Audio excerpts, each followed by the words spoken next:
I didn't lose everything by accident. I was deliberately destroyed. And the worst thing is that it was done by someone I once trusted more than myself. I kept quiet when I was humiliated. I swallowed my pride when I was lied to. But everything has its limits. And at some point, I stopped being afraid. My name is Lauren, and I am one of those people who never give up. Even when things were painful, even when everything in my life was going wrong, I always looked for a way forward. I wasn't born into a family of gallery owners. I didn't have connections. I didn't go to a prestigious college, but I had a vision. And I worked. No vacations, no days off, no self-pity. My mornings started with coffee from a cheap coffee maker. My days were spent running between work and freelance jobs, and my nights were filled with endless plans, sketches, and applications. I lived in Portland, not in the center, but in a gray neighborhood with tiny apartments where the walls were so thin that I could hear my neighbor yelling at her cat. But it felt like a real start. I curated small exhibitions, wrote projects for local galleries, and met artists who hadn't yet sold their souls to fashion. It was genuine. It was mine. And then there was Savannah. She was always there. From childhood to adulthood, we went through everything together. School, first parties, broken hearts, late nights with wine and big dreams. She is an artist, but with a different vision. She was interested in jewelry, bright, unusual, a little outrageous. She always said she wouldn't work for the man and wanted to create her own brand. We were very different, but that difference kept us together for a long time. I was structured. She was chaotic. I built, she broke and reworked. But over time, something began to change. Envy appeared in her eyes. At first, it was just jokes. Then it was in her looks. She belittled my successes. Well, it's just your connections. It's not hard. You just got lucky. I tried not to notice. Because it was Savannah. My friend. Almost a sister. But perhaps it was because of her that I was a little afraid to leave. I didn't want to go away. I wanted her to be happy for me. The invitation from San Francisco came like a bolt from the blue. I held the envelope in my hands shaking. A prestigious art center. My dream job. Curatorial projects, big galleries, the chance to really make a name for myself. I read that letter over and over, as if I was afraid it was all a dream. The first person I called wasn't my mom. It wasn't my ex. It was Savannah. "Are you serious?" she said. "Wow, Lauren, that's huge." But there was no joy in her voice. There was a pause. A pause that lasted too long. "Are you happy for me?" I asked. "Of course. It's just San Francisco? It's so expensive to live there, and how will you manage without me?" She didn't know, but I was already packing my things. Moving was like confessing. I wasn't just leaving a city, I was leaving my past, my old life, my illusions. A new beginning. A new access code to myself. In San Francisco, I was greeted by air that smelled of the sea and ambition. Everyone here was in a hurry. Everyone was in the know. The gallery where I was invited was modern, with white walls that smelled of paint and possibilities. For the first time, I felt like I belonged here. And that's where I met Gavin. I remember that moment in detail. The elevator to the third floor, the white corridor, the glass door, the sign, partner programs. I was holding a folder with projects and trying to breathe evenly. It was my first week on the job, and I was supposed to present an idea for an upcoming exhibition. I was terrified. But I had already learned to turn fear into focus. He sat behind a glass desk, wearing a gray jacket with the top button of his shirt casually undone. His hair was dark and slightly tousled, like someone who had just come out of the creative process or didn't know what a comb was. He looked up, saw me, and smiled. That same sly, confident smile. "You're new. Lauren, right?" he said without getting up. "Yes, Lauren Reed." "Are you Gavin?" "That's right. Come in. Show me what you've got." I didn't know then that those few words, "come in, show me," would be the first thread in a web that I would have to untangle for a long time. We worked together on our first project. I supervised young artists working in experimental forms, and he negotiated with the partners who were financing this venture. He was sharp, decisive, always a little condescending, but effective. A person who knows how to persuade. A person who understands when to say yes and when to just keep quiet and look straight into someone's eyes, and that will be enough. I tried not to read between the lines. But the lines said more than I wanted them to. His gaze when I presented the concept. His casual touches on my shoulder. His "you look like a museum exhibit today." In a good way. I laughed. And then I started waiting for those words. A month later, we went out for a late dinner after an exhibition. He ordered white wine and talked at length about the contemporary Italian scene, then suddenly fell silent, looked at me and said, "You're very sensitive to detail. That's rare. And it's attractive." It wasn't a confession. But it was a step. And I took one too. We started seeing each other discreetly. In cafes in the far part of town, in galleries where no one knew us, in his apartment, which was full of books and cigarette smoke.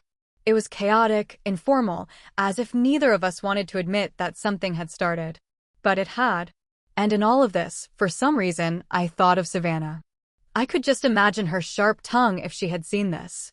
"You're not just an art historian anymore, you're part of the art elite," she would have said. I wrote to her that everything was fine.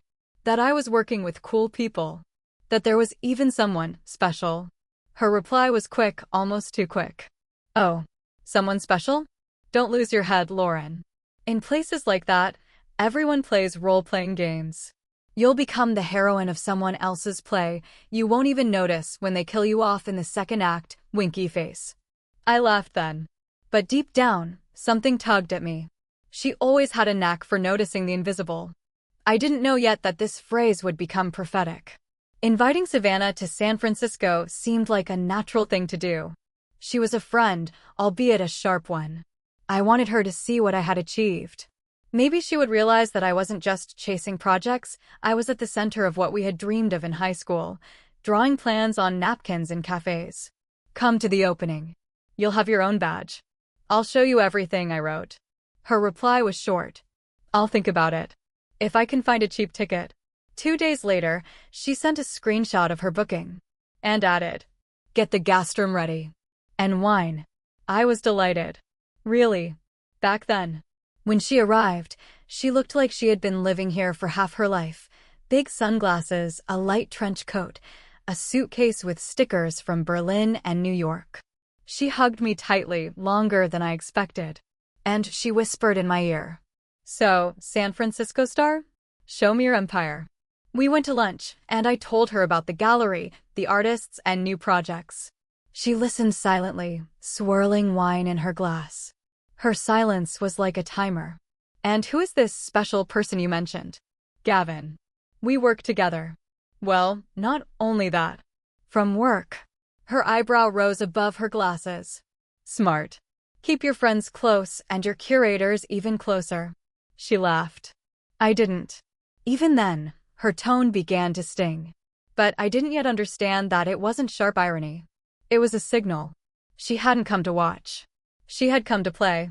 The opening night was crazy. Hundreds of guests, champagne, interviews, photographers. I ran between the halls, and Savannah ran between the glasses. She blended into the crowd like a drop of oil in paint, contrasting, bright, defiant. She talked to curators, collectors, journalists. Her charm worked again. And for some reason, it scared me. I noticed her standing next to Gavin. Her hand was on his shoulder. He was laughing. They were whispering something. I looked at them, and my chest felt cold, like when you're standing in the wind without a coat, and you're not cold, but just unbearably empty. At home, I asked, "Do you feel like you're part of the scene yet?" "The stage isn't a place, Lauren. It's a role. And I know mine." She went to sleep in my guest room, and I lay there staring at the ceiling, unable to sleep. There was something in her words. It was as if she had already marked her territory. And I felt myself beginning to sink in my own home. Savannah stayed for a week. At first, I thought she just hadn't had time to see everything. Then I thought maybe she wanted to escape her routine for a while. And then I just stopped looking for excuses. She was everywhere. She woke up before me. She made coffee in my kitchen, but always left the filter unwashed, as if on purpose. She took up the bathroom for half an hour, leaving behind a trail of perfume and mess. Her dress appeared in my wardrobe. Her cream was on the shelf in the bathroom. I didn't ask her to feel at home, but she did. On the third day, I found her at my computer in my study. She was looking through my presentations. "Do you mind if I take a look at how you structure your applications?" She smiled. "They're so well written." "I'm learning." "You should have asked, I would have shown you. But you're busy, I didn't want to bother you." She was touching things that were part of me. My work. My identity. And she did it so naturally, as if she had a right to. I noticed that she was texting Gavin more often than I was. And that their chance encounters at events were no longer chance. I tried to keep everything under control. To be an adult. Not to dramatize. But it was difficult. It was like sitting in a room where someone was slowly turning off the oxygen. One evening, we had a meeting with investors I had been working on for several months. I invited Savannah as a guest. But she showed up before me, wearing a designer coat and carrying her own business card. Her company logo was Savannah Atelier. I was bored before I even had a chance to say hello. "Hi," she said, running up to me and kissing me on the cheek. "I spoke with Mr. Cohen a bit. He's a fan of my rings. He says we could collaborate." Can you imagine? Collaborate. Yes. He's looking for fresh talent. And I'm looking for new platforms. And you know, I've always been good at fitting in. I smiled. Automatically. But in my head, there was a deafening ringing. That was my meeting. My investors. My network. She had just taken the tools out of my hands and started playing with them. That night, I stood by the window for a long time, looking at the city that had once seemed so sincere to me. I asked myself if I had lost my mind. Maybe I was paranoid. Maybe I was just jealous. But something inside me was clenching like a fist. I knew this dynamic. I had seen it in the eyes of others who had lost everything, not because of war or misfortune, but because of intimacy. Savannah didn't come as a friend. She came as a shadow. And that shadow was already growing.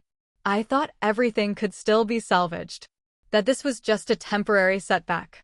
That Savannah would leave. We would say goodbye. She would hug me at the station like always and say, "Well, now you're a real big shot, Lauren."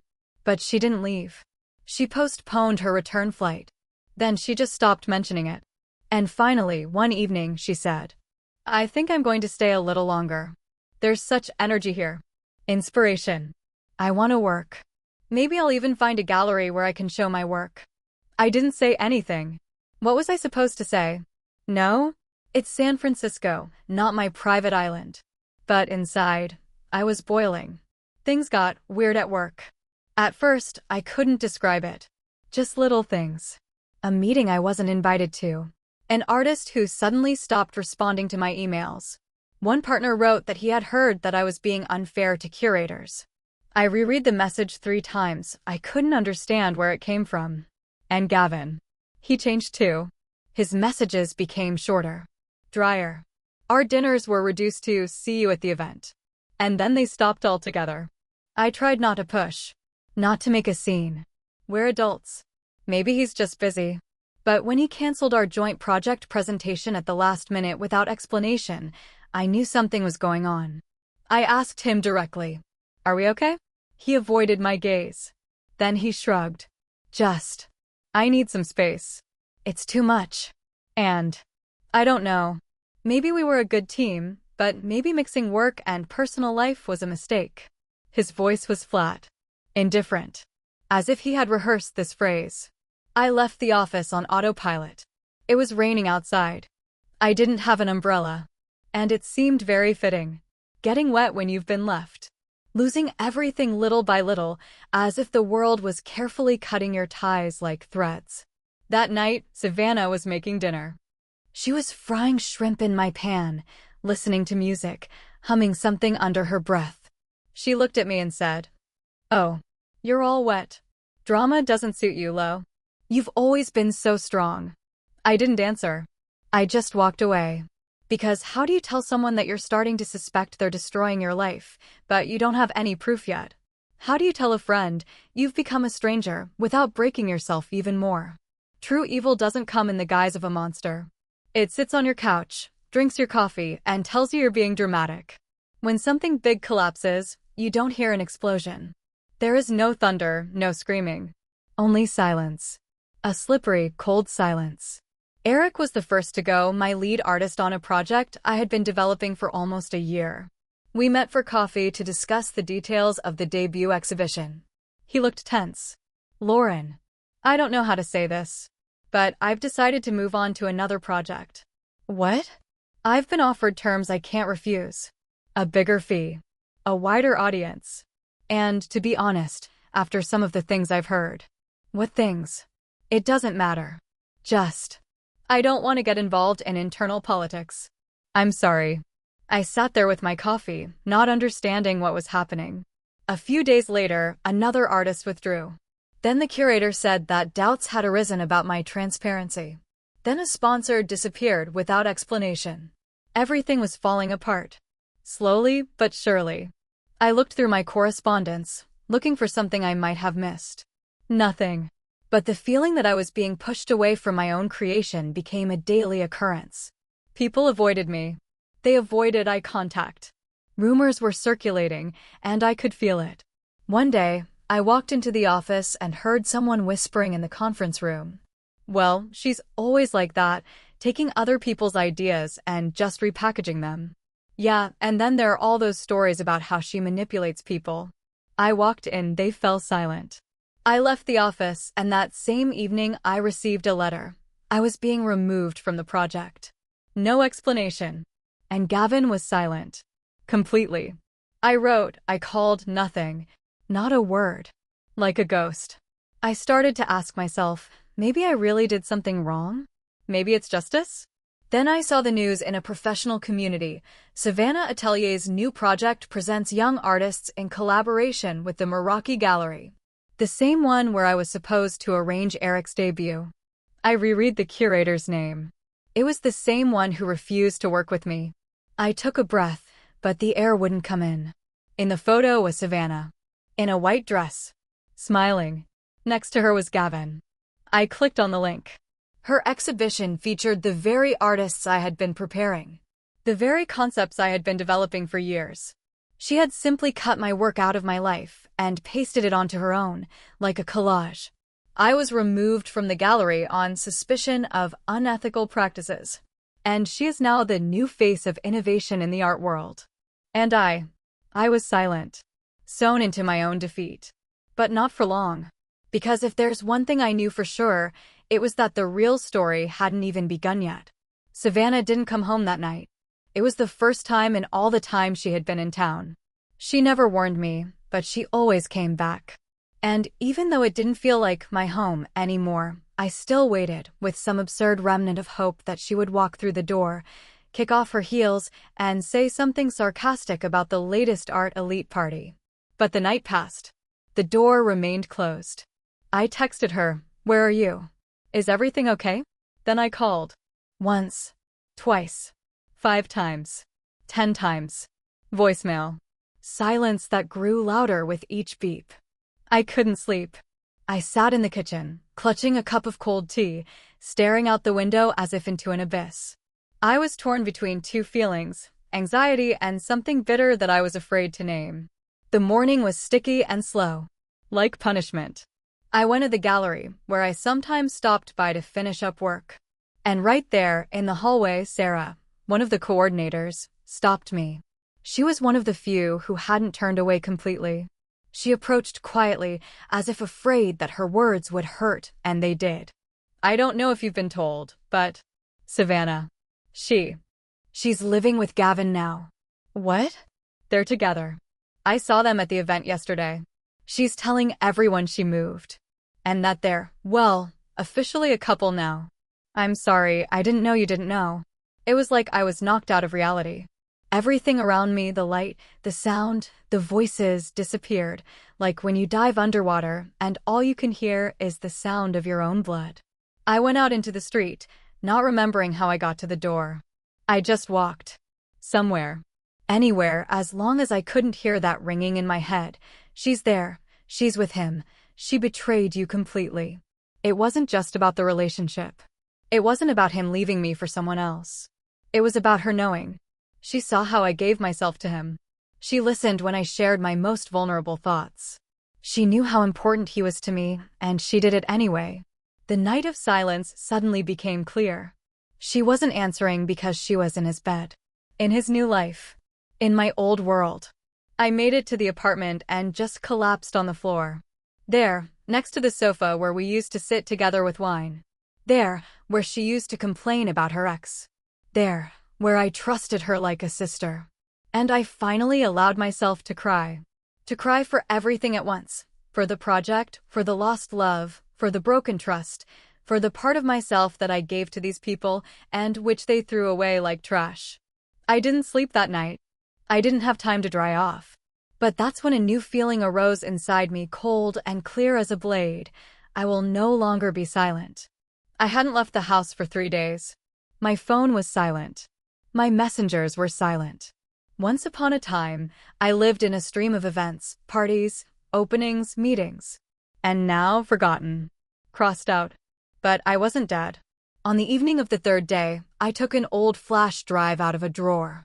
It contained drafts of projects, notes, communications with artists, everything I had been working on for the past few years. I started sorting through it, copying everything that could prove anything, concepts, dates, files, ideas I had jotted down long before Savannah showed up in San Francisco. I looked through dozens of letters and saw her name, Savannah. I curled up in pain. She had read these plans.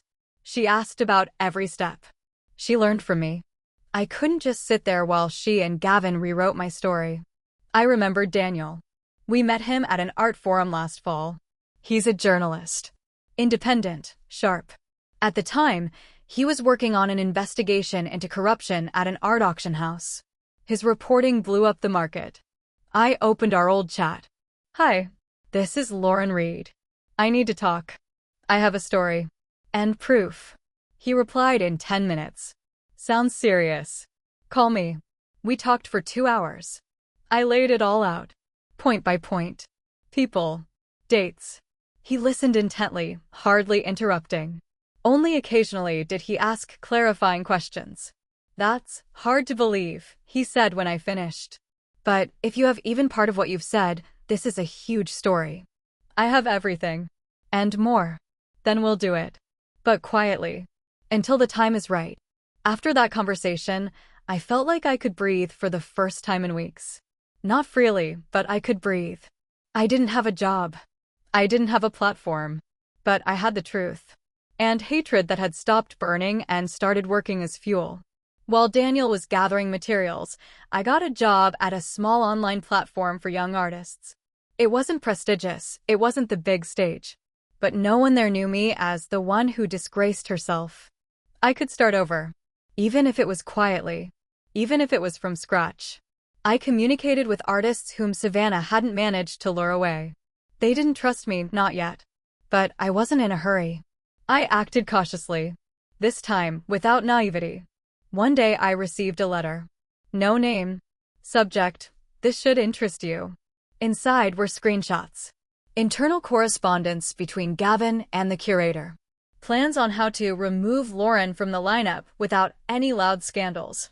And also a copy of a forged grant application with my signature. I hadn't even seen this version. I reread the letter 3 times. Now it wasn't just emotion. It was a conspiracy. Documented. Someone on the inside had dared to send me the truth. I wrote to Daniel, "You won't believe what I got." He replied, "Let's move on to the next stage." This wasn't just my comeback. This was my justice. I realized that I could no longer allow myself to be open. Not after I was destroyed on live TV without any right to respond. Now I acted silently. The platform where I worked was small but flexible. There were no corporate policies, just genuine people, young artists who hadn't yet been broken by the rules of the game. I held Zoom meetings, published new names, and created anonymous profiles to spread content. At the same time, I was building a new foundation. Daniel worked with evidence. He had a whole map, times, events, correspondence, Savannah and Gavin's media activity. We knew that a direct hit wouldn't work. Their position was too strong at the moment. But there were weak spots. One of them was money. He found out that one of the grants Savannah had received was based on an idea from my project, and worse, The submitted materials included a fragment from my presentation, with just the title changed and my name removed. We couldn't act through the galleries, they were all involved in this story.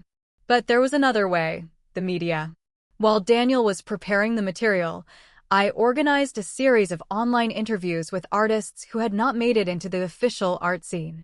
I gave them a platform and censored, without a curatorial filter. And they responded in kind. My little platform began to grow. One of the artists Savannah tried to convince to break ties with me wrote to me, "I believed you when you just silently gave me a place." She promised success. You promised space. It's not the same thing. I saved those words in my notebook. And then the day I had been waiting for months came. Daniel announced that the National Art Festival in Austin, the key event of the season, had confirmed his performance. He would take the stage as a speaker on media ethics and contemporary art. And then, he would do what I had dreamed of doing since the first day of the betrayal. "Are you ready?" he asked on the phone. "I was born for this," I replied. I sat in front of the mirror in my hotel room. I put on a black jacket. My hair was pulled back. No jewelry. No smile. This wasn't just me. This was the woman they tried to erase and failed. Taxis roared outside. Backstage, everything was being prepared for the presentation of Savannah Atelier, Future Raw.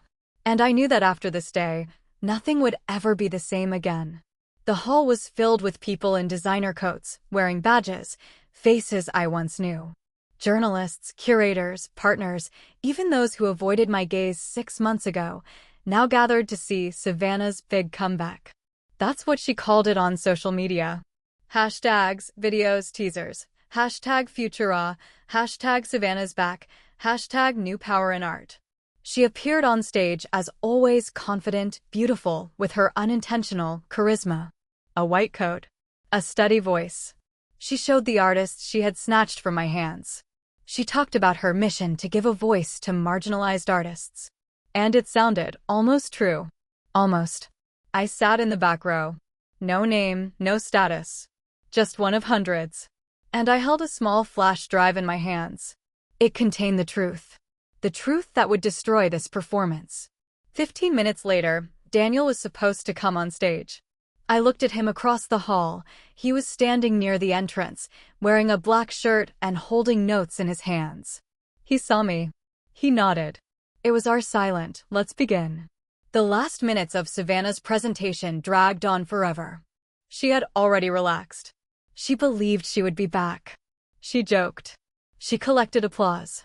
She even glanced into the hall, in my direction. For a moment, our eyes met. I didn't look away. Then there was silence. Then, the microphone. And now, Daniel Voss, independent journalist and media ethics researcher. Topic: the line between borrowing and stealing. How to preserve the purity of authorship in the age of collaboration. She was still smiling. She didn't know yet that her world was about to fall apart. Daniel took the stage. His voice was confident and clear. "Good afternoon. I have a difficult task before me today. But I'm not here to give a comfortable speech. I'm here to show what happens when art becomes a mask that hides fraud, conspiracy, and betrayal." The front rows fell silent. Savannah leaned forward. "For the past 6 months, I have been working on an investigation. The case concerns the appropriation of creative ideas, manipulation of grants, forgery of applications, theft from artists, and ethical violations within a large art organization operating under the Savannah Atelier brand." There was a rumble. Someone in the hall stood up. On the screen were screenshots. Letters. Graphs. Gavin's correspondence. Forged signatures. And next to them were the original files I had saved months earlier. It's not just one person who has suffered.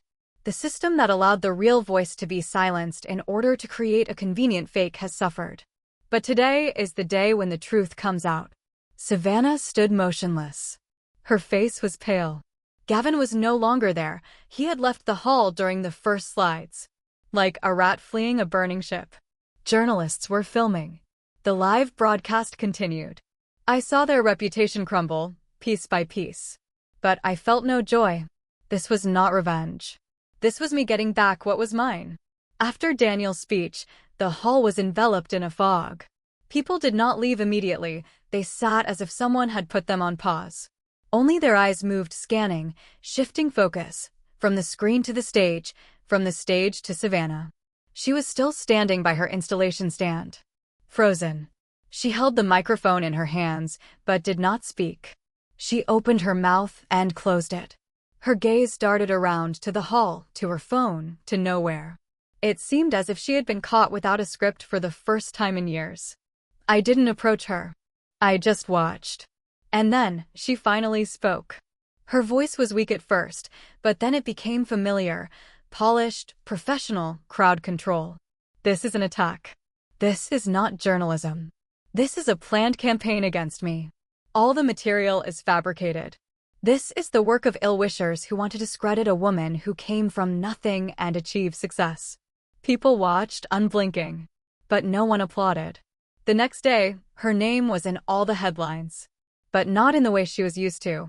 Savannah Harper under suspicion, Daniel Voss investigation, the art industry shaken from within, Gavin Clark disappears after scandal. Whereabouts unknown. He was gone. I reread the news and couldn't believe it. No one had seen him at the office. His phones were off. His accounts were deleted. All that remained was a trail of letters, which were now being studied by lawyers. But that didn't reassure me. On the contrary, it alarmed me. Because if he disappeared, it meant he was hiding something else. Something more serious. And he knew I was going to see it through to the end. Meanwhile, I started receiving letters. Thank you notes. Apologies. And one anonymous letter, printed, stamped, with no return address. What you did changed the rules. But don't think it's over. There are more players in this game than you think. Not everyone remained silent because they were afraid of Savannah. Some were afraid of someone worse. I read it 3 times.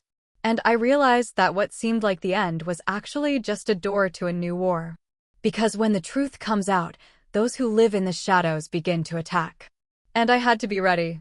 After being exposed, Savannah disappeared from the radar. No posts, no statements. The air seemed cleaner.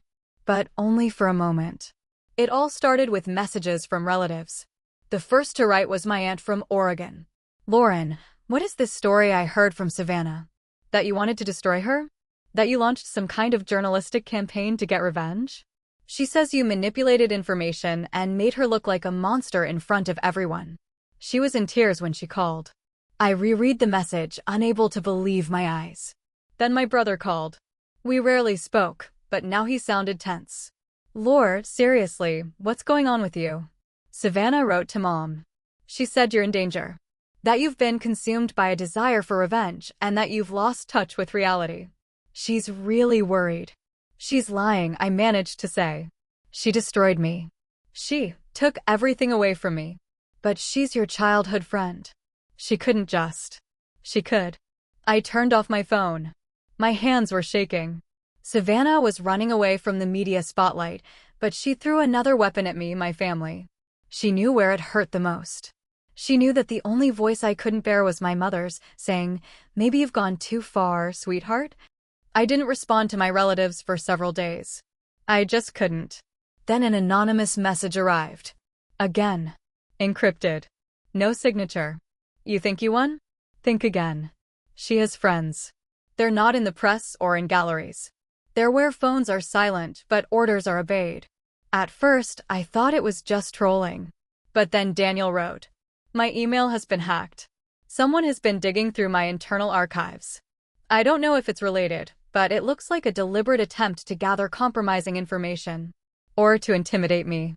Fear crept into every crack of my body. I no longer felt safe. And then another blow. The platform where I had been working for the last few months received a letter from an anonymous client who claimed that I was an unstable person with a history of revenge and dangerous for any partnership. And although my bosses trusted me, I could already see doubt in their eyes. "We won't give in to pressure," my director said. "But you need to be very careful." I realized they were starting a new wave. A nastier one. A personal one. And this time, they didn't just want to cut me off from my profession. They wanted to make me a problem. A mental problem. A social problem. A person who couldn't be trusted. Who couldn't be sympathized with. Because the worst thing you can do to a victim is to make everyone believe that they are the aggressor. Everything that had happened in recent weeks was like a book that had been turned upside down. The chapter entitled Victory had ended abruptly, and a new one had begun, Doubts. And I saw how those who had supported me yesterday were now looking over their shoulders again. Savannah knew what she was doing. She understood that no official statement could destroy a reputation like insinuations. When you sow enough doubt, people fill in the blanks themselves. I had no choice but to press forward. I met Daniel in person for the first time since the exposé. We sat in a small cafe on the Brooklyn waterfront. He looked tired, but his eyes were burning. "This isn't about Savannah anymore," he said. "It's about influence. She gave everything to regain control. And she'll get even dirtier. What should we do? Talk. But this time, not just about ourselves." We developed a series of interviews with other victims of similar schemes. Artists who had been intimidated. Employees who had signed fabricated reports. Curators who had remained silent for fear of losing their careers. And we gave them a platform. The first article was published on my page. What happens to those who refuse to play by someone else's rules? No names, but real voices. No lies. No exaggeration. It started to attract attention again. People wrote private messages, shared their own stories. And each of them was like a nail in the coffin of the structure that Savannah and Gavin had built around themselves. But the most poignant moment came later. One of the artists I had lost due to false complaints, Jake, a young artist from Texas, wrote to me. "I am ready to speak out publicly. I kept quiet then because I was threatened, but now, I want the truth. And I want to say that you were not to blame. I saw how you were destroyed. And I kept quiet. No more." We recorded a video interview. Straightforward, honest, unedited. He named names. He pointed out details that only someone who was inside the process could know. He told me how he was forced to refuse to work with me. How he was offered another contract, a better one, but with the condition that he not work with Lauren Reed. The video got 40,000 views in a day. And that's when I got a message from a big law firm saying they were ready to file a class action lawsuit against Savannah Atelier and Gavin personally if I would be the lead plaintiff. It will be long and painful, but we can do more than just win the case. "We can shut them out of this industry for good," said the lawyer. I agreed. This time for good. Not just to protect myself, but to destroy everything that kept people in fear. Because the truth is not a gift. It's a war. The case was heard in federal court. It was long, exhausting, and every word of the transcript was hell for me over the last year. But I was there. At every hearing. At every pause. In every glance from the judge as he studied the documents that proved they had lied, stolen, destroyed, and didn't stop until they had erased my name. I sat next to Daniel. He was calm as always. Even when the first testimonies were read out, artists, curators, former employees, they spoke with confidence. Some trembled, but no one refused. Karen, one of those who had once watched silently, also spoke. Not for me, for herself. To clear her conscience. Her voice trembled as she said, "I signed false reports. I was forced to. But I knew. I knew it was wrong. And I kept quiet. I'm not proud of it." The courtroom was silent. Even Savannah's lawyers looked confused. Savannah herself was silent. No statement, no emotion. She came to court dressed in black. Her hair was pulled back. She wore almost no makeup. She didn't look me in the eye. She didn't look back when I walked past her to the witness stand. When the judge read the verdict, the lawsuit is granted. Found guilty of fraud, unlawful appropriation of intellectual property, and defamation through deception, I felt no euphoria. I felt silence. Deep, finally true silence. No deception. No lies. My lawyers smiled. Daniel nodded. He knew this wasn't just a win. It was the end. Savannah left the courtroom without a word. No cameras. No defenders. For the first time, she was in control of the narrative. After the trial, I received dozens of messages. From people who hadn't written to me in months. Some apologized. Some thanked me.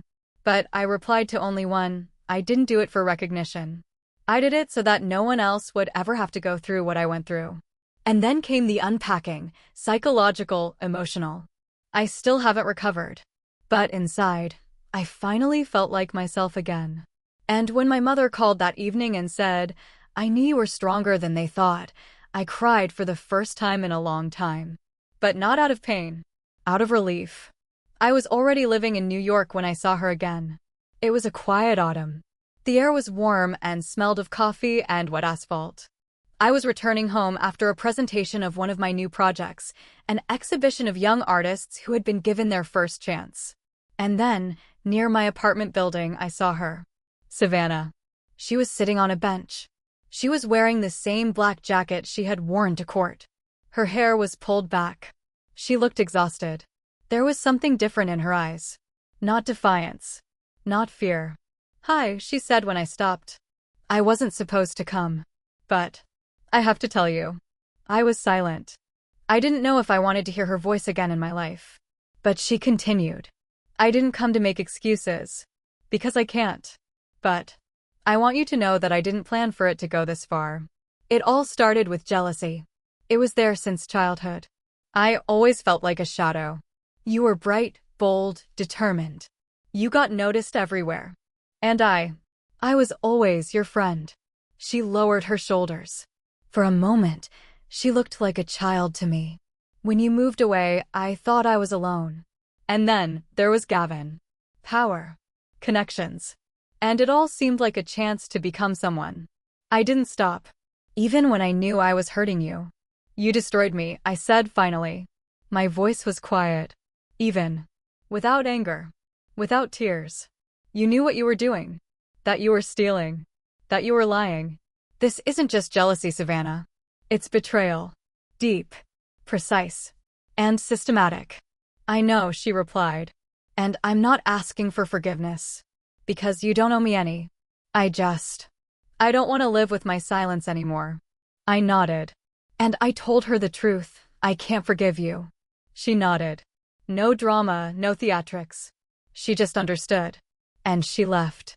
I stood there for a minute, listening to her footsteps fade away behind me.